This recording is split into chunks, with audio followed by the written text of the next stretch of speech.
غامدی کی ایک اور نشست میں خوش آمدید۔ 23 اعتراضات پر غامدی صاحب کے ساتھ گفتگو کی سیریز جاری ہے۔ آج اس سلسلے کی 54ویں نشست ہے، 54 ایپیسوڈ، اور جنت کی حور کا موضوع زیر بحث ہے۔ اس موضوع پر غامدی صاحب کے افکار و خیالات پہ جو اعتراضات پیش کیے جاتے ہیں، جو اشکال کیے جاتے ہیں، اس سلسلے کی آج یہ دوسری نشست ہے۔ غام صاحب بہت شکریہ، آپ کے وقت کا ایک دفعہ پھر حاضر خدمت ہیں۔ بہت تفصیل سے ہم نے گزشتہ نشست میں یہ بات جان لی تھی کہ یہ جو پورا مسئلہ ہے، اس مسئلے کی جو بنیاد ہے، وہ جو لفظ ہے حور کا، یہ خود قرآن مجید میں کہاں زیر بحث ہے۔ آپ نے بیان فرمایا تھا کہ کل 8 مقامات ہیں جہاں یہ چیز زیر بحث ہے، اور 4 مقامات ہیں جہاں پہ حور کا لفظ ہے۔ وہ لفظ وہاں پر کس پس منظر میں آیا ہے، اس کا معنی کیا ہے، لوگوں نے اس کا ترجمہ کیا کیا ہے، اس بحث کو آپ نے بڑی اچھی طریقے سے سمیٹا تھا۔ میں چاہتا ہوں آج اس بحث کو ہم وہیں سے آگے بڑھائیں اور بتائیے گا کہ حدیث کے ذخیرے میں اس کے بعد کہا یہ جاتا ہے کہ سینکڑوں کی تعداد میں حدیث ہیں جن میں حور کے ایک الگ انڈیپینڈنٹ مخلوق ہونے کی نشانی ہے، بتایا گیا ہے، واضح طور پہ نصوص میں بات صراحت سے آ گئی ہے۔ کیا وہ ڈیٹا ہے جو روایتوں میں ہمارے سامنے آتا ہے، اور پچھلی بحث کو جوڑ کے گفتگو کا آغاز کیجیے۔ اب تک جو بات ہم نے کی ہے اس میں اللہ کی کتاب قرآن مجید زیر بحث تھی۔ میں نے جس چیز کو واضح کرنے کی صحیح کی وہ یہ ہے کہ عام طور پر تو لوگوں میں یہ بات بہت شائع و ضائع ہو گئی کہ قرآن مجید جگہ جگہ حوروں کا ذکر کر رہا ہے، عورتوں کا ذکر کر رہا ہے، ان کے حسن و جمال کا ذکر کر رہا ہے۔ میں نے آپ کو یہ بتایا کہ یہ صرف 8 مقامات ہیں پورے قرآن میں جہاں عورتیں زیر بحث آئی ہیں، یا ان کے حسن و جمال کا ذکر ہوا ہے، یا یہ بتایا گیا ہے کہ جنت میں عورتیں اس طرح کی ہوں گی۔ ان میں سے بھی صرف 4 مقامات ہیں جن میں لفظ حور استعمال ہوا ہے۔ ٹھیک، وہ سارے مقامات میں نے آپ کے سامنے رکھ دیے، اور آپ کو یہ بتایا کہ ہر جگہ یہ لفظ ایک اسم صفت کے طور پر آیا ہے، اور صرف یہی نہیں آیا، بہت سے اور الفاظ بھی آئے ہیں۔ عرباً اترابا آیا ہے، کاسرات الطرف آیا ہے، الحور آیا ہے، العین آیا ہے۔ یہ سارے کے سارے الفاظ ایڈجیکٹیوز ہیں، اسماء صفات ہیں، یہ کسی الگ مخلوق کے نام نہیں ہیں۔ یعنی ایسا نہیں ہے کہ جیسے الجن ایک مخلوق ہے، الملائکہ ایک مخلوق ہے، اسی طرح سے قرآن مجید الحور کو یا العین کو یا کاسرات الطرف کو یا خیرات الحسان کو ایک الگ مخلوق کے طور پر پیش کر رہا ہے، بلکہ عورتوں کی صفات ہیں۔ اور میں نے بار بار آپ کو توجہ دلائی کہ جس طریقے سے ہم بعض موقعوں کے اوپر حسن کو، جمال کو بیان کرنے کے لیے اوصاف کا ذکر کرتے ہیں، اسی طریقے سے قرآن مجید نے یہ ذکر کیا۔ پھر یہ بات بھی میں نے واضح کرنے کی صحیح کی کہ جب قرآن مجید کا ترجمہ شروع ہوا تو اس وقت ہماری اردو زبان میں یہ لفظ حور الگ سے ایک نام نہیں بنا تھا۔ یعنی یہ سارا معاملہ ہماری زبان میں مترجمین کے ہاں آ کر ہوا، اور اس لیے ہوا کہ زبان کے جس پہلو کو بھی آپ دیکھیں اس میں بارہا یہ ہوتا ہے کہ ایک صفت استعمال ہوئی اور زیادہ عرصہ نہیں گزرا کہ وہ کسی خاص چیز کے لیے آپ نے وقف کر دی، ٹھیک، اس کو کسی خاص چیز ہی سے متعلق کر دیا، اور پھر اسی کے حوالے سے آپ اس کا استعمال کرنے لگ گئے، جس طرح کہ ہمارے ادب میں، ہماری شاعری میں اس لفظ کا استعمال ہونے لگا۔ اور اس کو جب ایک عام آدمی سنتا ہے تو وہ یہ خیال کرتا ہے کہ جیسے جن ہے، جیسے انس ہے، جیسے ملائکہ ہے، ایسے حور بھی ایک مخلوق ہے جو جنت میں ہوگی۔ دراحال ہے کہ یہ بات ہی صحیح نہیں ہے۔ میں نے آپ سے عرض کیا کہ قرآن مجید کا جو پہلا ترجمہ ہے، اولین تراجم میں جس کو شامل کیا جاتا ہے، وہ شاہ عبد القادر کا ترجمہ ہے، اور آپ اس میں دیکھیے ہر جگہ انہوں نے لفظ کے اصل معنی کے لحاظ سے اس کا مدعا واضح کیا ہے، یعنی گوریاں۔ جس طریقے سے کاسرات الطرف کا مطلب ہے شرمیلی، نیچی نگاہوں والیاں، بالکل اسی طریقے سے حور کا مطلب ہے گوریاں۔ یہ ایک اس میں صفت ہے۔ شاہ صاحب نے اسی طرح اس کو بیان کیا ہے۔ بعد کے لوگوں نے البتہ یہ کیا کہ چونکہ حور کا لفظ اردو زبان میں مستعمل ہو چکا تھا تو انہیں وہی لفظ ترجمے میں داخل کرنا شروع کر دیا۔ اب جب ایک آدمی پڑھتا ہے تو وہ یہ خیال کرتا ہے کہ یہ غالباً کسی الگ مخلوق کا ذکر ہے۔ اس کی مثال بالکل ایسے ہے جیسے کہ ہم عربی زبان میں یہ دیکھتے ہیں کہ نجم کا لفظ ہے، ویسے تو تارے ہی کو کہتے ہیں، ہر آدمی اس بات سے واقف ہے، لیکن عربوں کے ہاں اس کا استعمال ثریا کے لیے خاص ہونا شروع ہو گیا۔ چنانچہ اب عربی شاعری میں بعض اوقات استعمال ہو جاتا ہے، جب ہم سورہ نجم کی تفسیریں پڑھتے ہیں تو اس میں بھی بعض لوگ یہ کہتے ہیں کہ یہ اصل میں ثریا ستارے کا ذکر ہو رہا ہے۔ اچھا، تو زبان میں بعض اوقات ایک لفظ بعض تغیرات کے نتیجے میں کسی دوسرے مفہوم کے لیے استعمال ہونے لگ جاتا ہے یا کسی خاص مدعا کے لیے اس کو متعلق کر دیا جاتا ہے۔ ٹھیک، ایسے ہی ہمارے یہاں لفظ مولانا ہے، اگر آپ دیکھیں تو لغوی اعتبار سے کیا مطلب ہے؟ ہمارے سردار، ہمارے آقا۔ دلچسپ بات یہ ہے کہ قرآن مجید کی سورہ بقرہ کے آخر میں یہ اللہ تعالیٰ کے لیے استعمال ہوا، یعنی یہ مولانا کا لفظ، مولانا کا لفظ استعمال ہوا ہے، لیکن ہماری اردو میں یہ علماء کے لیے، جلیل القدر علماء کے لیے استعمال ہونے لگ گیا۔ اور اگر آپ تاریخی طور پر دیکھیں تو یہ پچھلے کوئی 100-150 سال میں اس کا یہ استعمال شائع و ضائع ہوا ہے۔ اچھا، اس وقت ہم بہت اطمینان کے ساتھ کہتے ہیں مولانا شبیر احمد عثمانی، مولانا انور شاہ کاشمیری، مولانا امین حسن اصلاحی، مولانا سید ابواللہ صاحب مودودی۔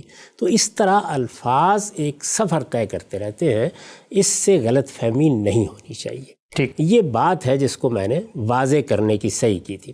اس کے بعد معاملہ یہاں تک پہنچ گیا تھا کہ یہ تو قرآن مجید ہے، 8 مقامات ہیں جہاں عورتوں کا ذکر ہوا ہے، ان کے اوصاف وہاں بیان ہوئے ہیں، اور 4 جگہ ہیں جہاں پر لفظ حور آیا ہے۔ اس کا ترجمہ ہو گیا، وہ آیات پڑھ کر سنا دی گئیں۔ پھر میں نے یہ کہا تھا کہ اب ہم حدیثوں کو دیکھ لیتے ہیں۔ حدیثوں کو بیان کرنے سے پہلے چند چیزوں کے بارے میں متنبہ ہو جانا چاہیے۔ ایک تو یہ، ہمارے ہاں حدیث میں تنقیح کا معاملہ محدثین تو کرتے ہیں، لیکن واعظ حضرات یہ کام نہیں کرتے۔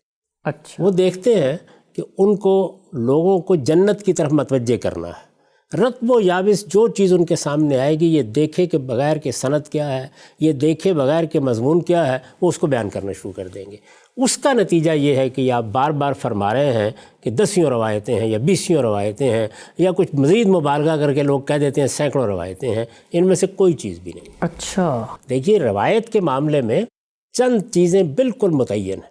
سب سے پہلے یہ دیکھا جائے گا کہ رسالت مآب صلی اللہ علیہ وسلم کی طرف ہم کسی بات کی نسبت کر رہے ہیں تو سند کے لحاظ سے اس کی حیثیت کیا ہے۔ یعنی یہ کوئی بچوں کا کھیل نہیں ہے کہ آپ نے ادھر سے ایک داستان پکڑی، ادھر سے ایک سرگزشت لی، یہاں ایک واقعہ بیان ہوا تھا، یہ قصہ فلاں آدمی نے بیان کیا تھا، یہ فلاں کتاب میں لکھا ہوا تھا، اور بغیر اس کی تحقیق کیا آپ نے اس کو سنانا شروع کر دیا یا اس کو پڑھنا شروع کر دیا۔ یہ بالکل درست ہے کہ ہمارے ہاں مفسرین بھی بعض اوقات اس کی احتیاط نہیں کرتے، یہ بالکل درست ہے کہ فقہا بھی بعض اوقات اس کی احتیاط نہیں کرتے، لیکن یہ بات سمجھ لینی چاہیے کہ رسالت مآب صلی اللہ علیہ وسلم کی نسبت سے جب آپ کوئی بات بیان کرتے ہیں تو پھر اس کو مرفوع ہونا چاہیے، اس کی سند میں اتصال ہونا چاہیے، اس میں ہر حال میں وہ لوگ ہونے چاہیے کہ جن کی سیرت کردار پر کوئی حرف نہ رکھا جا سکے۔ کوئی آدمی جس کے بارے میں آپ مطمئن نہیں ہے کہ یہ اپنی سیرت اور کردار کے اعتبار سے قابل اعتماد ہے، اس کی روایت رسالت مآب صلی اللہ علیہ وسلم کی نسبت سے نہیں بیان کی جا سکتی۔ اور یہ بات میں نہیں عرض کر رہا، ہمارے محدثین نے یہی خدمت انجام دی ہے۔ ٹھیک، یعنی ان کا سب سے بڑا کارنامہ یہی ہے کہ جب لوگوں نے رسول اللہ صلی اللہ علیہ وسلم کی نسبت سے اس طرح کی چیزیں بیان کرنی شروع کر دیں، واعظ حضرات ممبروں پر بیٹھ گئے، لوگوں کی ترغیب ترہیب کے لیے انہوں نے اس طرح کی چیزیں بیان کی، کچھ گڑھ کر بیان کرنی شروع کر دیں، کچھ بہت ضعیف قسم کی روایتیں بیان کرنی شروع کر دیں، جہاں سے سنا اس کو آگے بیان کر دیا، تو تنقیح کا کام ہوا۔ اس ساری بحث میں بارہا توجہ دلائی جا چکی ہے کہ یہ تنقیح کا کام کیوں کرنا پڑا ہے۔ یعنی رسالت مآب صلی اللہ علیہ وسلم ہمارے سامنے نہیں ہے کہ آپ بات بیان فرما رہے ہیں، قرآن مجید تو ما بین الدفتین ہے، وہ بالکل ترتیب پا گیا، اجماع اور تواتر سے منتقل ہو گیا۔ یہ افراد نے باتیں بیان کی ہیں، ایک شخص آیا ہے، وہ یہ کہتا ہے میں نے فلاں صحابی سے یہ بات سنی، وہ کہتا ہے میں نے فلاں سے یہ بات سنی، اس طریقے سے ایک سند وجود میں آ جاتی ہے اور لوگ یہ بات بیان کر دیتے ہیں۔ بہت سی روایتیں تو ایسی ہوتی ہیں جن میں کوئی سند ہی نہیں ہوتی، لیکن جن میں ہوتی ہے اس کی پھر تحقیق کی جاتی ہے، یعنی معلوم کیا جاتا ہے کون لوگ ہیں جو بیان کر رہے ہیں، ان کے ہاں تاریخی اتصال بھی پایا جاتا ہے یا نہیں پایا جاتا، ان کے حفظ و اتقان کا کیا معاملہ ہے۔ تو اس معیار پر محدثین نے تمام روایتوں کو جانچا اور پرکھا ہے، اور جانچنے اور پرکھنے کے بعد پھر وہ اپنی کتابوں میں ان کو نقل کرتے ہیں۔ اس پر بھی بحث ہوتی رہتی ہے، یعنی ایک محدث کسی چیز کی تصویب کرتا ہے تو دوسرا تنقید کرتا ہے، دوسرا تصویب کرتا ہے تو تیسرا تنقید کرتا ہے، اور اس طریقے سے اس فن میں تنقیح کا یہ کام ہوتا رہتا ہے۔ ان سب روایتوں کو جو حوروں کے بارے میں آپ کو ملتی ہیں، اگر آپ اپنے سامنے رکھیں، ایک ایک روایت کو دیکھیں، تو خود محدثین نے یہ بتا دیا ہے کہ یہ زیادہ سے زیادہ آپ کہیں تو 3 روایتیں ہیں جو سند کے اعتبار سے قابل قبول قرار دی جائے. یعنی رسول اللہ کی زندگی میں 3 واقعات ہیں جو حوروں سے متعلق بات کی آپ نے. یعنی رسالت میں آپ صلی اللہ علیہ وسلم نے جو بات بھی کی وہ تو ہم نہیں جانتے، لیکن جو نقل ہوئی آپ سے، جو بات آپ کی نسبت سے بیان کی گئی، جس کو راویوں نے آگے پہنچایا، ظاہر ہے کہ اس پر گفتگو ہوگی نا. جی. تو جو کچھ انہوں نے پہنچایا اس کی جب تنقیح کا عمل محدثین نے کیا ہے تو صرف 3 روایتیں ہیں جن کا انتخاب کیا جا سکتا ہے. اچھا. ظاہر ہے کہ امام بخاری نے، امام مسلم نے، دوسرے محدثین نے، اور میں اس سے پہلے ذکر کر چکا ہوں کہ ہمارے زمانے میں بعض جلیل القدر لوگوں نے غیر معمولی کام کیا ہے، جیسے کہ عبداللہ العازمی صاحب کا کام ہے، اور بھی بہت سے لوگ ہیں جنہوں نے حدیث کی تخریج پر کام کیا ہے. ان سب کی چیزیں اگر آپ دیکھیں تو یہ بالکل واضح ہو جاتا ہے کہ سارے ذخیرہ حدیث میں صرف 3 روایتیں ہیں جن کے بارے میں آپ یہ کہہ سکتے ہیں کہ ان کو رسالت مآب صلی اللہ علیہ وسلم کی نسبت سے بیان کرنے کی جسارت کی جا سکتی. ٹھیک. نبی صلی اللہ علیہ وسلم نے ہمیں تنبیہ فرمائی ہے کہ میری نسبت سے کوئی جھوٹی بات نہیں بیان کی جا سکتی. تو جب کسی بات پر اطمینان نہیں ہے تو وہ کس طرح بیان کی جائے گی آپ کے بارے میں؟ یہاں ایک سوال غام صاحب، یہ کہا جاتا ہے کہ جو ضعیف روایات ہیں وہ فضائل کے باب میں تو قبول کر لی جائیں گی، لیکن احکامی یا کوئی عبادت یا کوئی شریعت کا حکم وہ نہیں لیا جائے گا. تو ضعیف روایتیں اگرچہ ضعیف ہیں لیکن ہمارے علماء فضائل کے باب میں تو لے لیتے ہیں. پہلے تو یہ بات ہی صحیح نہیں ہے، اس لیے کہ فضائل کے باب میں بھی دین کی بنیادیں واضح ہو رہی ہوتی، کسی چیز کی قدر و قیمت متعین ہو رہی ہوتی ہے، تو یہ بات ہی موضوع نہیں ہے. لیکن وہاں پر بھی محدثین کے ہاں اگر کسی چیز کے بارے میں تساہل برتا جاتا ہے یا تسامح سے کام لیا جاتا ہے یا یہ کہہ دیا جاتا ہے کہ ٹھیک ہے اس کو لے لیں گے، تو وہ بھی اس صورت میں ہوتا ہے جب کہ وہ بات اصلاً موجود ہو دین کے اندر. اچھا. یعنی اس میں آپ یہ نہیں کر سکتے کہ کوئی نئی بات کا اضافہ کر دیں، اس میں یہ نہیں کر سکتے.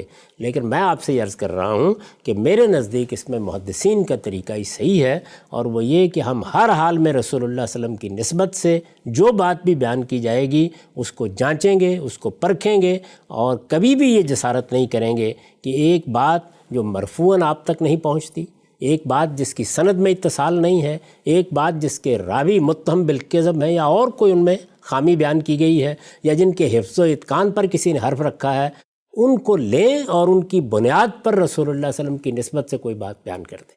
یہ کسی طرح نہیں ہو سکتا. تو میں نے آپ سے عرض کیا ہے کہ اگر آپ ان سب روایتوں کو جمع کر کے ان کے بارے میں محدثین کے تبصرے پڑھیں گے تو آپ پر یہ بات واضح ہو جائے گی کہ ان میں سے کسی روایت کی بھی یہ حیثیت نہیں ہے کہ اس کو زبان پر بھی لایا جائے. یہ صرف واعظ حضرات ہیں جو جسارت کر سکتے ہیں، وہ لوگ جن کا علم کی دنیا سے کوئی تعلق نہیں ہوتا. صرف 3 روایتیں ہیں یعنی جو صحیح یا حسن کے درجے میں پہنچتی ہیں. یہ ذہن میں رکھنا چاہیے کہ جس کو محدثین کی اصطلاح میں صحیح کہتے ہیں، حسن کا درجہ بھی اس سے نیچے ہے. یعنی ساری روایتیں یہ 3 کی 3 صحیح کے درجے پر بھی نہیں پہنچتی، لیکن اگر آپ حسن روایت کو بھی قبول کر لیں تو 3 روایتیں ہیں، وہ میں آپ کے سامنے رکھ دیتا ہوں، اور دیکھ لیجئے کہ ان میں کیا کوئی بات قرآن مجید سے زائد کہی گئی ہے، قرآن مجید سے مختلف کہی گئی ہے، ان میں کوئی اس طرح کی داستان سنائی گئی ہے. وہ ساری کی ساری روایتیں یہ ہیں. پہلی روایت ابو ہریرہ رضی اللہ عنہ سے ہے اور اس کو صحیح بخاری میں نقل کیا گیا ہے. رقم ہے 3024. ٹھیک. روایت سن لیجئے.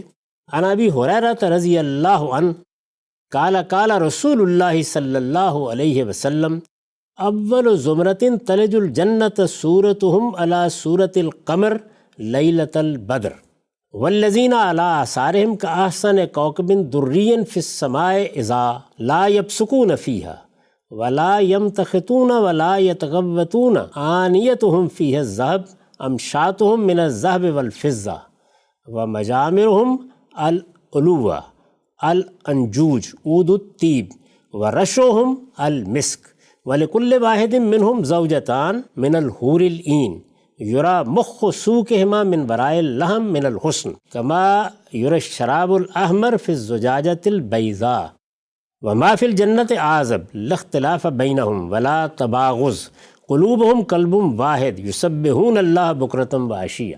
یہ میں نے پوری روایت پڑھ دی ہے، ترجمہ سن لیجئے. ابو ہریرہ رضی اللہ عنہ سے روایت ہے کہ رسول اللہ صلی اللہ علیہ وسلم نے فرمایا سب سے پہلا گروہ جو جنت میں داخل ہوگا ان کی صورتیں ایسی روشن ہوں گی جیسے 14ویں کا چاند روشن ہوتا ہے. پھر ان کے بعد جو لوگ داخل ہوں گے وہ آسمان کے سب سے زیادہ روشن ستارے کی طرح چمکتے ہوں گے. وہ نہ تھوکیں گے، نہ ان کی ناک سے رطوبت نکلے گی، اور نہ بول و براز کی ضرورت لاحق ہوگی۔ ان کے برتن سونے کے ہوں گے، یہاں تک کہ کنگے بھی سونے چاندی کے ہوں گے۔ ان کی انگیٹھیوں میں نہایت پاکیزہ اور خوشبودار عود سلگتا ہوگا اور ان کا پسینہ مشک کی طرح ہوگا۔ یہ وہی چیزیں ہیں جو جنت کے بارے میں بڑی حد تک قرآن مجید سے بھی معلوم ہوتی ہیں۔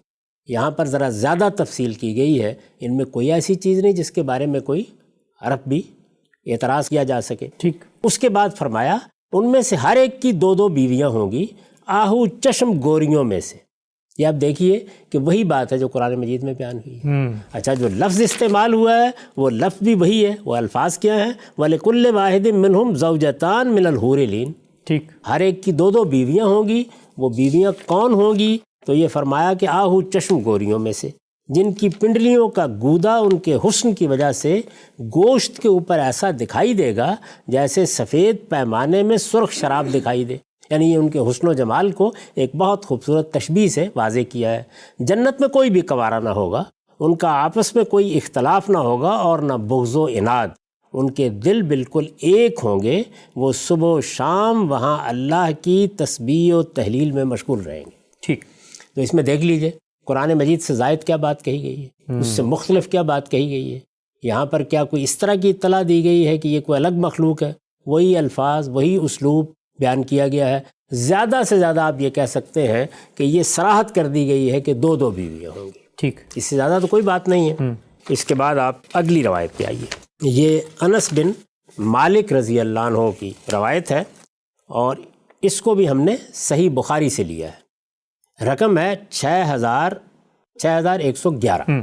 عن انس بن مالک رضی اللہ عنہ عن النبی صلی اللہ علیہ وسلم قال غدوۃ فی سبیل اللہ او روحا خیر من الدنیا وما فیہا ولقاب قوس احدکم او موضع قدم من الجنہ خیر من الدنیا وما فیہا ولو ان امرأۃ من نساء اہل الجنۃ اطلعت الی الارض لاضاءت ما بینہما ولملأت ما بینہما ریحا ولنصیفها یعنی الخمار خیر من الدنیا وما فیہا۔ انس بن مالک رضی اللہ عنہ سے روایت ہے کہ نبی صلی اللہ علیہ وسلم نے فرمایا اللہ کی راہ میں جہاد کے لیے ایک صبح یا ایک شام کا سفر دنیا اور اس کی ہر چیز سے بڑھ کر ہے۔ ٹھیک۔ جنت میں تمہارے کسی شخص کی ایک کمان کے برابر یا ایک قدم جتنے فاصلے کی جگہ دنیا اور اس کی ہر چیز سے بڑھ کر ہے۔ جنت کی عورتوں میں سے کوئی عورت اگر روئے زمین کی طرف جھانک کر دیکھ لے تو آسمان سے لے کر زمین تک ہر چیز کو روشن کر دے اور ہر چیز کو خوشبو سے بھر دے، اس کی تو اوڑھنی تک دنیا اور جو کچھ اس میں اس سے کہیں بڑھ کر ہے۔ تو یہاں پر بھی دیکھ لیجئے کہ اس کے سوا کچھ نہیں ہے کہ کچھ اوصاف بیان کر دیے گئے، کچھ صفات بیان کر دی گئی ہیں۔ ان کا حسن کیا ہوگا، ان کا جمال کیا ہوگا، اس کو بیان کرنے کے لیے نہایت خوبصورت تعبیریں اس روایت میں اختیار کی گئی ہیں۔ ان میں بھی کوئی ایسی بات نہیں ہے کہ جو کوئی تردد پیدا کرے۔ اس کے بعد اس سلسلے کی آخری روایت ہے اور یہ روایت معاذ بن جبل سے ہے۔ اس کا متن ہم نے مسند احمد سے لیا ہے، رقم ہے 21528۔ ٹھیک۔ عن معاذ بن جبل عن النبی صلی اللہ علیہ وسلم قال لا توزی امرأة زوجها في الدنيا الا قالت زوجته من الحور العین لا توزیہ قاتلک اللہ فإنما هو عندك دخیل یوشک ان یفارقک الینا۔ معاذ بن جبل رضی اللہ عنہ سے روایت ہے کہ نبی صلی اللہ علیہ وسلم نے فرمایا جب کوئی عورت دنیا میں اپنے شوہر کو تکلیف دیتی ہے تو آہو چشم گوریوں میں سے اس کی بیوی کہتی ہے اللہ تجھے ہلاک کرے، اس کو تکلیف نہ دے، یہ تو تیرے پاس مہمان ہے، قریب ہے کہ یہ تجھے چھوڑ کر ہمارے پاس آ جائے۔ ٹھیک۔ یہ روایات ہیں، یہ 3 روایات جس طرح میں نے اس سے پہلے عرض کیا تھا کہ 8 مقامات ہیں قرآن مجید میں، ان میں سے 4 مقامات پر حور کا لفظ استعمال ہوا ہے۔ یہ 3 روایات ہیں، ان میں بھی وہی الفاظ ہیں، وہی تعبیریں ہیں، اسی طرح خوبصورتی کو بیان کیا گیا ہے، اس کے لیے جو الفاظ عربی زبان میں معروف الفاظ ہیں وہی استعمال ہوئے ہیں۔ ان میں بھی اگر آپ دیکھیں تو ایسی کوئی بات آپ کو نظر نہیں آئے گی جس کی بنیاد پر آپ حتمی طریقے سے یہ کہہ سکیں کہ یہ کوئی الگ مخلوق ہے جس کا ذکر ہو رہا ہے۔ ٹھیک، یعنی رسول اللہ صلی اللہ علیہ وسلم نے بھی اگر ان صحیح روایات کو، ان میں سے ایک روایت حسن ہے اور 2 صحیح کے مرتبے کی روایات ہیں، اگر ان کو آپ سامنے رکھیں تو وہی بات، وہی اسلوب، وہی انداز، وہی طریقہ ہے جس کی ایک جھلک ہم اجمال کے ساتھ قرآن مجید میں دیکھ چکے ہیں۔ قرآن مجید میں اور روایات میں ایک فرق ہمیشہ آپ دیکھیں گے، وہ اللہ کی زبان میں، اللہ کا کلام ہے، اس میں بالعموم جو چیزیں بیان کی جاتی ہیں ان میں بڑی جامعیت ہوتی ہے، ان میں اجمال بھی ہوتا ہے اور اس کے اندر جو تفصیلات پوشیدہ ہوتی ہیں وہ بھی اس اجمال سے نمایاں ہو کے سامنے آنا شروع ہو جاتی ہیں۔ ٹھیک، روایتوں میں اس کے برعکس صورتحال ذرا تفصیل کی ہوا کرتی ہے۔ پھر یہی نہیں ہے، اس کے ساتھ یہ بھی ملحوظ رکھنا چاہیے کہ روایات بالمعنی ہوتی ہیں، یعنی یہ ضروری نہیں ہوتا کہ رسالت مآب صلی اللہ علیہ وسلم نے وہ الفاظ استعمال کیے ہیں اور راوی نے وہ الفاظ بیان ہی یاد رکھے ہیں اور ان کو آپ تک پہنچا دیا ہے۔ وہ بالعموم جو بات سنتے ہیں ممکن حد تک ان الفاظ میں پہنچانے کی صحیح کرتے ہیں، ورنہ مدعا کو اپنے لفظوں میں بیان کر دیتے ہیں، اور یہ مدعا کو اپنے لفظوں میں بیان کرنا یہ ہر سطح پر ہوتا ہے۔ یعنی پہلے صحابی یہ کام کرتا ہے، پھر اس کے بعد تابعی، پھر اس کے بعد تبع تابعین، یہاں تک کہ آخر تک یہ صورتحال رہتی ہے کہ روایت بالمعنی کے طریقے پر جو کچھ سمجھا گیا ہے وہ مدعا ہے جسے بیان کر دیا جاتا ہے۔ اس میں الفاظ تبدیل ہو جاتے ہیں، تعبیریں تبدیل ہو جاتی ہیں، اور بعض جگہوں پر راوی کا فہم بھی داخل ہو جاتا ہے۔ یعنی ممکن ہے کہ رسول اللہ صلی اللہ علیہ وسلم نے وہ بات فرمائی تو اس کے لیے ایسی تعبیریں اختیار کیں جن میں کوئی اشکال پیدا نہ ہو، اور راوی اسی مدعا کو بیان کرنے کے لیے دوسرا لفظ مستعار لے تو اس کے بارے میں کچھ ترددات بھی پیدا ہو جائے۔ یہ سب چیزیں جن لوگوں کی روایات پر نظر ہے وہ جانتے ہیں کہ روایات کو پڑھنے کے نتیجے میں یا ان پر انحصار کرنے کے نتیجے میں سامنے آ جاتی ہیں۔ اسی لیے اس بات پر اصرار کیا جاتا ہے کہ قرآن مجید جب کسی چیز کو موضوع بنا لیتا ہے وہ اس کے بارے میں ایک فریم متعین کر دیتا ہے، روایت کو اس کے اندر ہی رکھ کر دیکھنا چاہیے۔ لیکن یہاں اگر آپ دیکھیں تو ان تینوں روایتوں میں کوئی ایسی چیز نہیں ہے جس کے بارے میں کسی تردد کا اظہار کیا جائے۔ یہ کم و بیش وہی باتیں ہیں جو قرآن میں بالاجمال بیان ہوئی ہیں، یہاں ان کی تفصیل ہو گئی ہے، یا یہ کہ ان کے اطلاق کی بعض صورتیں آ گئی ہیں، یا ایک آدھ چیز کے بارے میں آپ کہہ سکتے ہیں کہ اس میں ہماری اطلاع میں یا ہمارے علم میں مزید اضافہ ہو گیا۔ ٹھیک ہم صاحب، یہ پہلے تو واضح ہوا کہ روایات کا یہ جو پورا ذخیرہ ہے جس کے بارے میں کہا جاتا ہے کہ 20 بلکہ سینکڑوں روایات ہیں اور ہر جگہ حوروں ہی کا قصہ زیر بحث ہے، 2 اور 2 4 کی طرح واضح ہوا کہ 3 واقعات ہیں، 3 صحیح روایات ہیں جو سند کے معیار پر، محدثین کے اصولوں پر قابل قبول ہو سکتی ہیں۔ تینوں آپ نے پڑھ دیں، قرآن مجید کے 8 مقامات سامنے آ چکے تھے۔ یہ جو روایتیں آپ نے پڑھی ان میں سے یہ 2 روایتوں میں کچھ ایسی باتیں معلوم ہوئیں جس سے ایک تاثر سا جاتا ہے، ایک کھٹک سی پیدا ہوتی ہے کہ جو کچھ عام رائج نقطہ نظر ہے شاید اس کے قریب یا کوئی مماثلت کی بات کی جا رہی ہو۔ یہ پہلی روایت میں ذکر ہوا تھا کہ کچھ ایسی خواتین ہوں گی کہ ان کا جو گودا ہے وہ نظر آ رہا ہوگا، یعنی بظاہر تو ہم دنیا کی عورتیں ہیں یا کوئی بھی عورت ہے اس کی یہ ایک انہونی سی صورت سامنے نہیں آتی۔ اور آخری روایت میں ذکر ہوا کہ وہ جنت کی عورت، یعنی جنت میں جو اس وقت حور ہے وہ دنیا کی عورت سے بات کر رہی ہے، اس کا مطلب وہ مخلوق ایگزسٹ کرتی ہے، اس وقت موجود ہے، تبھی تو روایت کے اندر ذکر ہوا کہ وہ اس سے یہ باتیں کر رہی ہے۔ تو کیا مطلب کہ وہ الگ سے مخلوق بنائی جا چکی ہے؟ پہلی بات کے بارے میں یہ عرض ہے کہ یہ در حقیقت خوبصورت تشبیہات ہیں، یعنی حسن کو بیان کرنے کے لیے، جلد کی شفافیت کو بیان کرنے کے لیے رسول اللہ صلی اللہ علیہ وسلم نے بھی ہو سکتا ہے کچھ تعبیریں اختیار کی ہوں، اور یہ ممکن ہے کہ خود راوی حضرات نے مدعا کو سامنے رکھ کر ان الفاظ میں ان کو بیان کر دیا۔ یعنی اس میں در حقیقت خلقت کا کوئی پہلو بیان نہیں ہو رہا، بلکہ اگر آپ الفاظ پر غور کریں تو ایک خوبصورت تشبیہ کے ساتھ ان کے حسن کو بیان کیا جا رہا ہے۔ دوبارہ سنیے جو ترجمہ میں نے ان کا کیا ہے، ان میں سے ہر ایک کی 2 بیویاں ہوں گی، آہو چشم گوریوں میں سے، یہ وہی الفاظ ہیں جو قرآن مجید میں بھی آئے ہیں، یعنی الحور العین، جن کی پنڈلیوں کا گودا، اب دیکھیے اس میں الفاظ ہیں ان کے حسن کی وجہ سے، یہ نہیں کہ ان کی خلقت کی وجہ سے، وہ کوئی الگ مخلوق ہے، ان کے حسن کی وجہ سے گوشت کے اوپر ایسا دکھائی دے گا جیسے سفید پیمانے میں سرخ شراب دکھائی دے، تو دیکھیے اس میں تو بڑا ہی خوبصورت ادبی اسلوب ہے جو جمال کو بیان کرنے کے لیے اختیار کیا گیا ہے۔ اگر آپ دیکھیں تو عربی شاعری میں، فارسی شاعری میں، ہماری اردو شاعری میں اس طرح کی خوبصورت تعبیریں عام شعراء نے اختیار کی ہیں۔ تو رسالت مآب صلی اللہ علیہ وسلم نے بھی یہ تصویر ہمارے سامنے رکھی ہے اور اس کو ظاہر ہے کہ راویوں نے پھر اپنے الفاظ میں آگے بیان کر دیا ہے۔ اس میں کوئی ایسی چیز نہیں، یہ محض ان کے حسن کا بیان ہے۔ دوسری بات کے بارے میں یہ عرض کروں گا کہ روایتوں میں بہت سی چیزیں تمثیل کے اسلوب میں بیان ہوتی ہیں، یعنی اس میں کیا جاتا ہے، ایک حقیقت ہے، آپ کو اس حقیقت کو سمجھانا ہے، اس کے بارے میں کچھ کردار وجود میں آ جاتے ہیں، ان کی باہمی گفتگو ہے یا ایک منظر ہے، وہ آپ کے سامنے پیش کر دیا جاتا ہے۔ رسالت مآب صلی اللہ علیہ وسلم نے جنت کے بارے میں، دوزخ کے بارے میں جو باتیں کہی ہیں یا بعض واقعات بیان کیے ہیں، اسراء کی روایت میں آپ نے جن چیزوں کو دیکھا ہے اس میں یہی طریقہ اختیار کیا گیا ہے۔ ابھی وہ معاملات ہوئے نہیں ہیں، نہ اس طرح پیش آئے ہیں، لیکن وہ دکھائے جا رہے ہیں، وہ باتیں سنائی جا رہی ہیں۔ اسراء کی روایات میں آپ یہ دیکھتے ہیں کہ جب وہ مناظر آپ کے سامنے لائے گئے تو آپ نے جبریل سے اس کے بارے میں سوالات کیے ہیں، ان کا جواب دیا گیا ہے۔ یہ در حقیقت رسالت مآب صلی اللہ علیہ وسلم کے رویا ہوتا ہے۔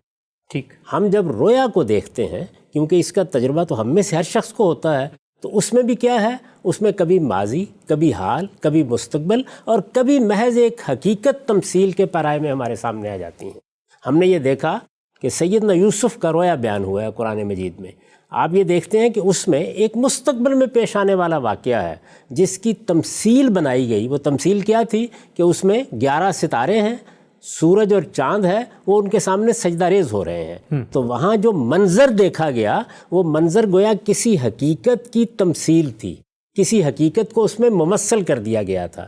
تو یہ بات کہ اس دنیا کے اندر اگر کوئی شوہر اس طرح کی صورتحال سے دوچار ہوتا ہے کہ اس کی بیوی اسے تکلیف دیتی ہے، بیوی اس طرح کی صورتحال سے دوچار ہوتی ہے کہ اس کا شوہر اسے تکلیف دیتا ہے، تو یہ بات اللہ تعالیٰ کے ہاں کس طریقے سے اس مکالمے کا باعث بنتی ہے، اس کو ایک حقیقت کے طور پر سامنے رکھ لیجئے اور پھر دیکھیے کہ اس حقیقت کو واضح کرنا ہے کہ یہ بات یہاں ہو رہی ہے تو یہ وہاں تکلیف کا باعث بن رہی ہے، یا وہاں ایک بشارت کا باعث بن رہی ہے، یا وہاں ایک نعمت کا باعث بن رہی ہے۔ حقیقت یہ ہے، اس حقیقت کو کرداروں میں تبدیل کر دیا جائے، یعنی پیغمبر کو کمیونیکیٹ کرنا ہے ابھی، یعنی اب بتانا ہے نا، تو اس کو ایک تمثیل میں بدل کر اصل میں حقائق ہیں، معانی ہیں جن کو اس طرح ممثل کیا جا رہا ہے۔ تو یہ اسلوب آپ کو بہت ملتا ہے۔ چنانچہ اس روایت پر میں نے ایک نوٹ لکھا ہے، اس میں دیکھیے یہی بات ہے جس کو سمجھانے کی کوشش کی ہے۔ میں نے لکھا اس سے یہ خیال نہیں ہونا چاہیے کہ آہو چشم گوریاں اپنے ہونے والے شوہروں کے بارے میں یہ گفتگو اس وقت جنت میں بیٹھی ہوئی کرتی ہیں، یعنی یہ کسی واقعے کا بیان نہیں ہے۔ اس باب کی روایتوں کا دقت نظر کے ساتھ مطالعہ کیا جائے تو یہ حقیقت صاف واضح ہو جاتی ہے کہ نبی صلی اللہ علیہ وسلم کو جنت، دوزخ اور روز قیامت کے بارے میں اس طرح کی چیزیں ممثل کر کے سنائی اور دکھائی جاتی تھیں تاکہ آپ ان کے ذریعے سے لوگوں کو خبردار کرتے رہیں۔ یہ ہم نے روایتوں میں دیکھا کہ رسول اللہ صلی اللہ علیہ وسلم نماز کی امامت کر رہے ہیں اور سامنے جنت آ گئی، اور اس میں یہ بات آپ نے پڑھی ہوگی کہ رسول اللہ صلی اللہ علیہ وسلم نے ہاتھ بڑھایا۔ جب صحابہ نے پوچھا تو آپ نے فرمایا کہ گویا میں اس کا ایک خوشہ لے لینا چاہتا تھا۔ ٹھیک، تو وہاں بھی کیا ہوا ہے، چیزوں کو تمثیل میں تبدیل کر دیا گیا۔ میں نے یہ عرض کیا کہ ہمارے رویا میں بھی بالکل یہی چیزیں ہوتی ہیں، ٹھیک، اس میں حقائق آپ کے سامنے ممثل کر کے لے آئے جاتے ہیں۔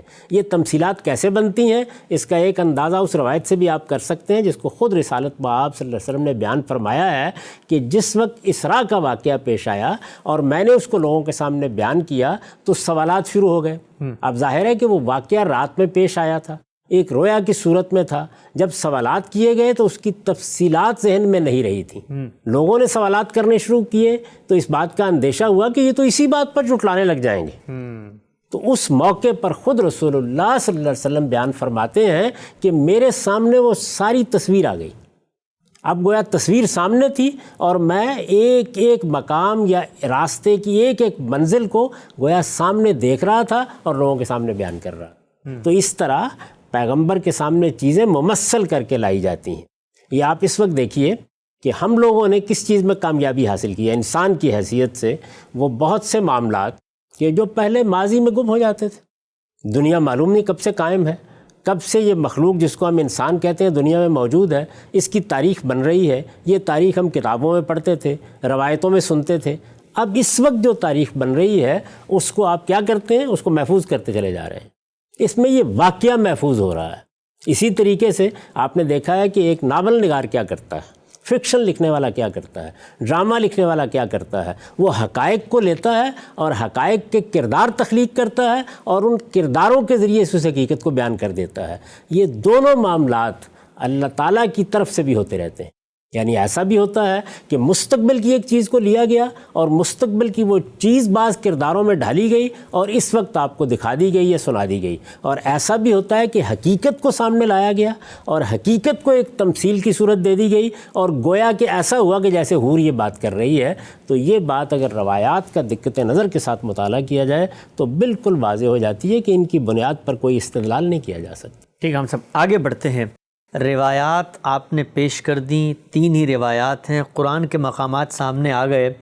ان کو سننے کے بعد خالی ذہن ہو کر جس طرح آپ فرماتے ہیں کہ اگر تجزیہ کیا جائے تو یہ بات تو بطور طالب علم میں بھی کہوں گا، سننے والے بھی کہیں گے کہ اب تک قرآن مجید نے نہ یہ بات بتائی ہے کہ جنت کے اندر جو عورتیں ملیں گی وہ یہی دنیا کی عورتیں ہوں گی، اور نہ کسی روایت میں اور نہ ہی قرآن کی آیت میں یہ بات بیان ہوئی ہے کہ وہاں جو مخلوق ہوگی وہ کوئی الگ انڈیپینڈنٹ جنت ہی میں پیدا کردہ دنیا کی عورتوں سے الگ مخلوق ہوگی۔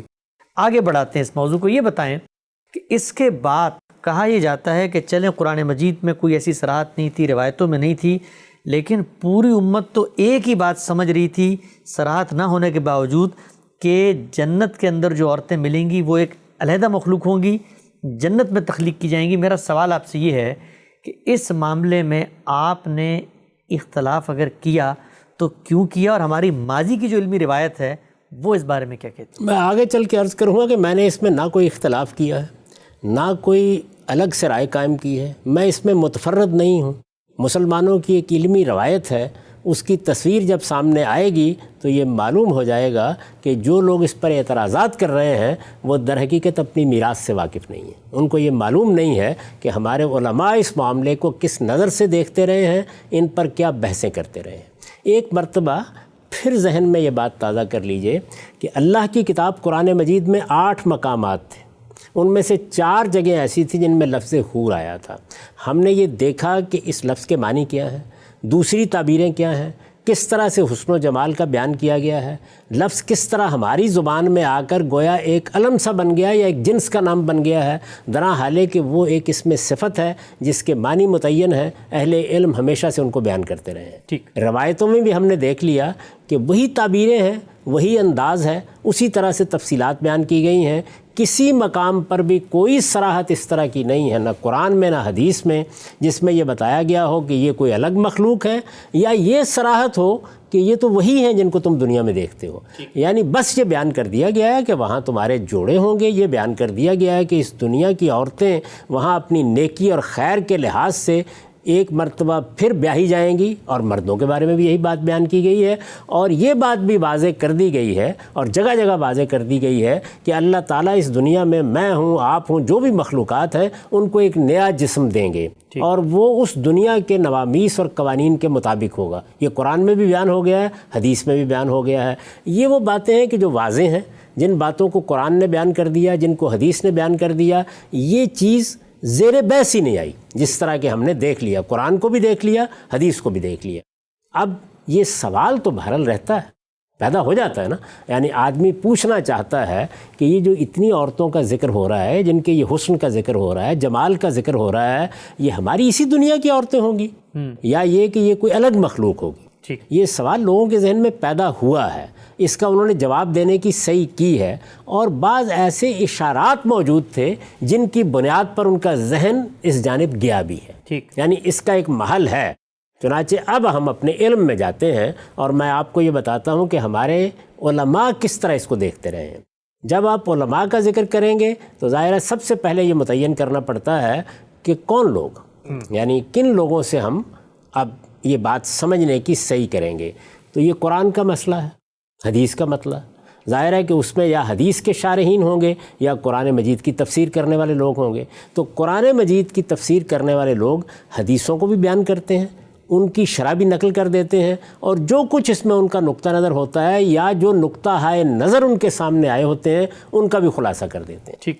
یہ ہمیں معلوم ہے کہ ہماری جو ابتدائی دور کی تفسیریں ہیں ان میں صحابہ کی روایات, تابعین کی روایات, اسی طرح بعد کے لوگوں کی روایات بھی نقل کر دی جاتی ہیں. اس وقت چونکہ باقاعدہ تفسیریں کتابوں کی صورت میں نہیں لکھی جا رہی تھیں, تو جو باتیں روایتوں میں نقل ہوتی تھیں کہ فلاں موقع پر ابن عباس رضی اللہ عنہ نے یہ کہا یا مجاہد نے یہ کہا یا اکرمہ نے یہ کہا, وہ بھی عام طور پر انہی کتابوں میں نقل ہمیں مل جاتا ہے.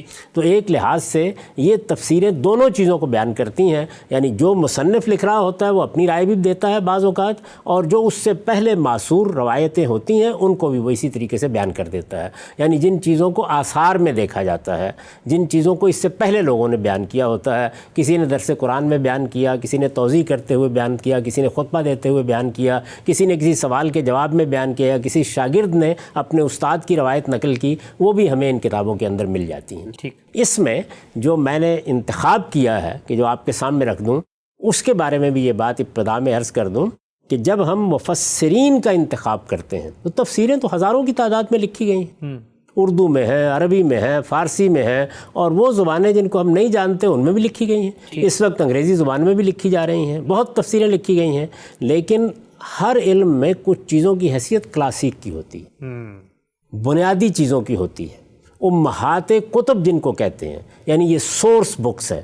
تو ہمارے ہاں یہ استاذ امام امین احسن اصلاحی کی تفسیر تدبر قرآن سے پہلے جو تفسیریں امہات کی حیثیت رکھتی تھیں وہ تین ہی ہیں بنیادی طور پر, اور وہ تینوں تین زاویہ ہے نظر کی نمائندگی کرتی ہیں. ٹھیک. ان میں سے زمخشری ہیں. زمخشری کا اصل ذوق کیا ہے؟ زبان, بیان, جملوں کی تالیف, نحو کا علم, بلاغت کے مسائل. ٹھیک. وہ ان چیزوں کو سامنے رکھتے ہیں, اور اس معاملے میں ان کی حیثیت بڑے بڑے ائمہ قبول کرتے ہیں. یعنی ان کی کوئی بات ہو تو سب لوگ اس کو نقل کریں گے, جواب بھی دیں گے, اختلاف بھی کریں گے, یہ تو ہماری علمی روایت رہی ہے. لیکن ان کا مقام کیا ہے, ان کا مرتبہ کیا ہے, سب مانتے ہیں.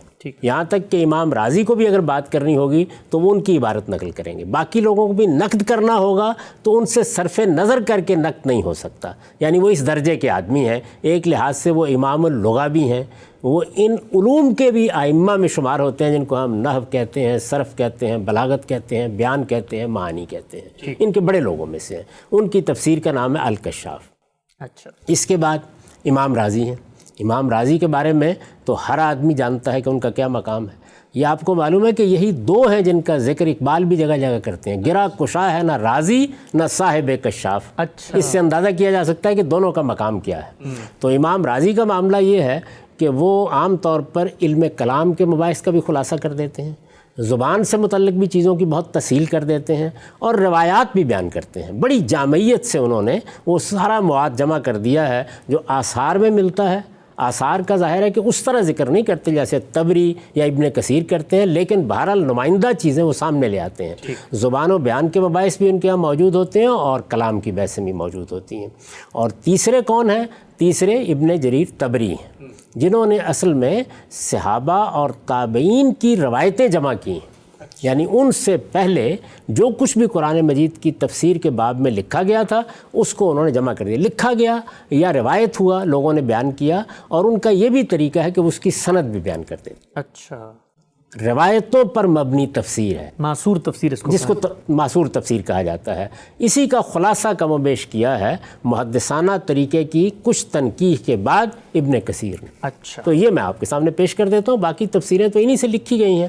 سب سے پہلے آپ یہ دیکھیے کہ امام راضی نے اس مسئلے کے بارے میں اختلاف کی ہمیں اطلاع دی ہے. یعنی یہ بتایا ہے کہ یہ مسئلہ پیش کیسے آیا, کیا چیز ہے کہ جو اس میں بحث کا باعث بنی ہے. وہ یہ لکھتے ہیں, اور یہ کہاں لکھتے ہیں؟ یہ سورہ دخان ہے. سورہ دخان کی آپ یہ جانتے ہیں کہ حور کے بارے میں آیات ہم پڑھ بھی چکے, ان کا ترجمہ بھی کر چکے. جی. یہ آیات کون سی ہیں؟ یہ آیات ہیں 54-55. ان میں یہ بیان ہوا ہے کذالک وزوجناہم بحور عین, یعنی ہم نے ان کو آہو چشم گوریوں سے بیاہ دیا ہوگا. ٹھیک. یہ بیان کیا گیا ہے.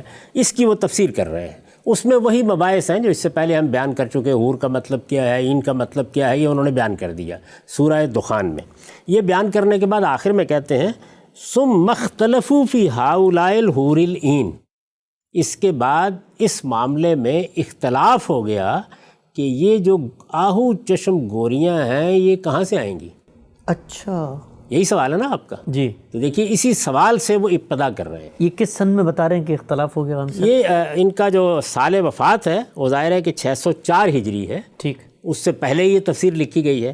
تو یہ بتا رہے ہیں کہ ثم اختلفوا فی ہؤلاء الحور العین، یعنی یہ اس سال کا اختلاف نہیں بیان کر رہے جی، ماضی کا، بلکہ ماضی میں اہل علم نے اس معاملے میں کیا اختلاف کیا ہے ٹھیک، اس کو نقل کرتے ہیں. اور یہ بتاتے ہیں کہ یہ اختلاف صحابہ و تابعین کے زمانے ہی سے سامنے آ گیا تھا. یعنی حور کے بارے میں یہ اختلاف صحابہ کے مابین بھی تھا. یہ اختلاف نہیں کہ اس کے معنی کیا ہے، جی. وہ بحث الگ ہے کہ وہ مخلوق، یعنی یہ کیا مخلوق ہے. یہ اسی دنیا کی عورتیں ہیں، یہ اللہ تعالیٰ وہاں کوئی نئی مخلوق بنائے گا، نئے سرے سے تخلیق کرے گا. یہ اختلاف ابتدا ہی سے سامنے آ گیا تھا صحابہ اور تابعین کے زمانے سے. اب پھر دیکھیے، چونکہ قرآن مجید میں کوئی صراحت موجود نہیں ہے، چونکہ روایتوں میں کوئی صراحت موجود نہیں ہے، اسی لیے تو اختلاف کیا جائے گا. بہت اہم نقطہ. یعنی اگر قرآن مجید اس کی صراحت کر دیتا، حدیث میں رسالت مآب صلی اللہ علیہ وسلم اس کی صراحت کر دیتے، پھر اختلاف کی جسارت کون کر سکتا ہے؟ وہ چیزیں جن کے بارے میں ایسی کوئی صراحت نہیں ہوتی تو اہل علم مختلف قرائن کی صورت میں ان کے بارے میں کوئی رائے قائم کرتے ہیں. ٹھیک. اس میں ظاہر ہے کہ قرائن ہوتے ہیں، دلائل ہوتے ہیں. ان کے بارے میں حتمی طور پر نہیں کہا جا سکتا کہ صحیح بات کیا ہے. اس میں یہی ہوتا ہے کہ یہ میرا فہم ہے، میں اس کو ایسے دیکھتا ہوں، فلاں فلاں قرائن کی بنیاد پر میں اس رائے کو ترجیح دیتا ہوں. یہی اسلوب ہوتا ہے.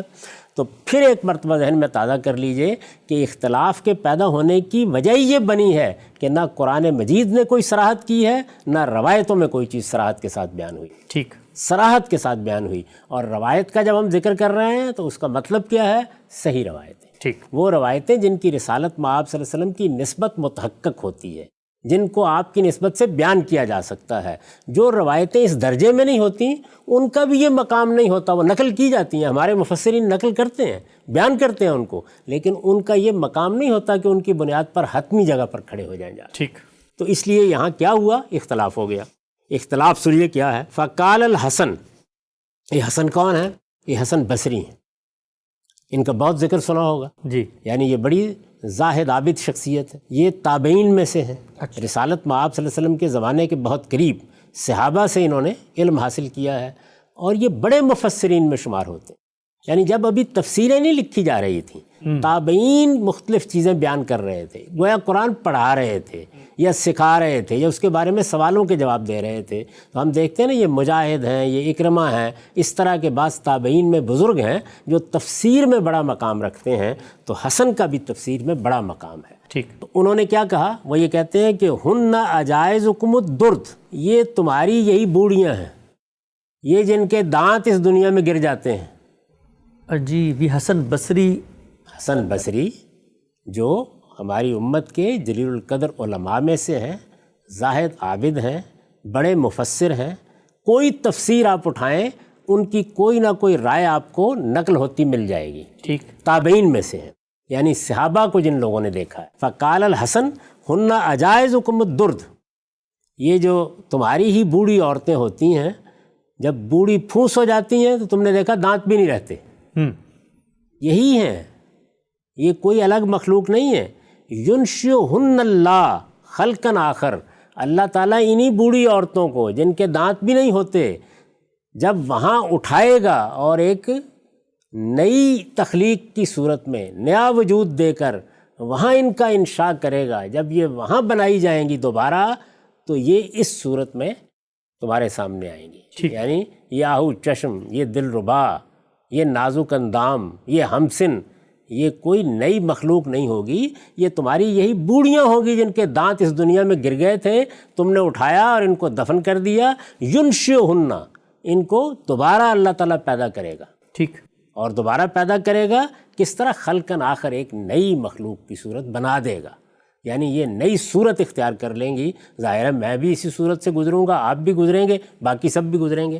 یہ قرآن مجید نے خود بیان کر دیا ہوا ہے کہ ہم تمہارا یہ جسم جو ہے، جو اس وقت ختم ہو جائے گا، اس کو جب دوبارہ بنائیں گے تو ایک پور اس کی درست کریں گے، لیکن یہ ہوگا کیا؟ نبدل امثالکم، یہ بینے ہی یہ جسم نہیں ہوگا، یہ وہاں کے نوامیس اور قوانین کے لحاظ سے ایک نیا جسم ہوگا۔ تو یہ کہتے ہیں کہ یہ تمہاری یہی بوڑیاں ہوں گی، یہی جن کے دانت بھی یہاں گر جاتے ہیں، ینشئہن اللہ خلقا آخر، اللہ تعالیٰ ان کو ایک دوسری مخلوق کی صورت بنا کے کھڑا کر دے گا۔ وقال ابو ہریرہ، اور ابو ہریرہ رضی اللہ عنہ نے بیان کیا، انہن لیسوا من نساء الدنیا، انہوں نے ان سے اختلاف کیا اور یہ کہا کہ نہیں، یہ دنیا کی عورتیں نہیں ہوں۔ یعنی حسن بصری یہ کہہ رہے ہیں کہ یہ دنیا کی یہی عورتیں ہوں گی، یہی بڈیاں ہوں گی، یہی جن کو تم دیکھتے ہو کہ یہاں پر کس حال کو پہنچ گئیں۔ یہ انہوں نے کیوں بیان کیا کس حال کو پہنچ گئیں؟ یعنی مطلب یہ ہے کہ پریشانی نہیں ہونی چاہیے، کہ وہ تو قرآن مجید کہتے ہیں آہو چشم ہوں گی، گوریاں ہوں گی، وہ تو ہمسن ہوں گی، وہ تو کنواریاں ہوں گی۔ وہ کہتے ہیں انہی بڈھی عورتوں کو اللہ تعالیٰ یہ بنا دے گا، یہ نئی صورت دے دے گا، یہ اعادہ خلق ہوگا۔ قرآن مجید میں آتا ہے نا کہ ہم نعیدہ، ہم ایک مرتبہ پھر دہرا دیں گے اس سارے معاملے کو، تو اس کو ہمارے ہاں تعبیر کیا جاتا ہے اعادہ خلق سے۔ تو یہ بیان کر رہے ہیں کہ اعادہ خلق ہوگا۔ تو حسن بصری کی رائے کیا ہے کہ اعادہ خلق ہوگا، اور ابو ہریرہ کی رائے کیا تھی کہ انہن لیسوا من نساء الدنیا، یہ دنیا کی عورتیں نہیں ہوں گی۔ گویا اختلاف تھا اور دو آراء شروع سے موجود تھیں، دو آراء پہلے دن سے پیدا ہو گئی، یعنی رسالت مآب صلی اللہ علیہ وسلم کے بعد لوگوں نے یہ دو آراء قائم کی۔ ٹھیک، پھر اس بات کو ذہن میں ایک بار تازہ کر لیجئے کہ اگر اللہ تعالیٰ نے صراحت کر دی ہوتی، اگر رسالت مآب صلی اللہ علیہ وسلم نے کوئی بات کہی ہوتی اور وہ متحقق ہو کر منتقل ہو گئی ہوتی، صحابہ و تابعین اس سے پوری طرح واقف ہوتے، تو یہ ممکن ہی نہیں تھا کہ اختلاف۔ گویا آپ کی اس بات کی تصویب ہو گئی کہ وہ 8 مقامات اور یہ صحیح روایات، ان میں صراحت کے ساتھ اس کا ذکر نہیں ملتا، صراحت کے ساتھ ذکر نہیں ملتا، اسی لیے یہ آراء قائم کی گئی۔ آراء قائم کرنے میں کیا ہوتا ہے یہ بھی سمجھ لیجئے، ہمیشہ قرائن ہوتے ہیں، یعنی کسی کو لم یتم سننا انسن قبلہم ولا جان سے خیال ہوا ہوگا، کسی نے کسی دوسری آیت کو دیکھا ہوگا، اور اس طرح قرائن کی بنیاد پر، یا جیسے آپ نے ایک روایت کے بارے میں سوال کر دیا، انہوں نے یہ رائے قائم کی کہ یہ تو وہاں کوئی نئی مخلوق ہوگی جس کو اللہ تعالیٰ وجود پذیر کریں گے، اور حسن بصری کا نقطہ نظر یہ تھا کہ یہ تو تمہاری عورتیں ہوں گی، یہی بڈیاں ہوں گی، انہی کو اللہ تعالیٰ کنواری بنا کر وہاں حسین و جمیل وہاں بنا کر تمہارے لیے تیار کر دیں۔ ٹھیک، یہ دو باتیں واضح ہو گئیں۔ یہ امام راضی نے ہم کو بتا دیا کہ اختلاف کی ابتدا کیسے ہوتی ہے۔ ہم سب بہت ہی تفصیل سے آپ نے بتایا کہ امام راضی اس معاملے میں کیا کہتے ہیں۔ آج 3 چیزیں واضح ہوئیں آپ سے گفتگو میں کہ کل جتنا مواد تھا 8 مقام قرآن کے، 3 مقامات احادیث کے، ان میں یہ صراحت نہیں ہے کہ یہ کوئی علیحدہ انڈیپینڈنٹ مخلوق ہے۔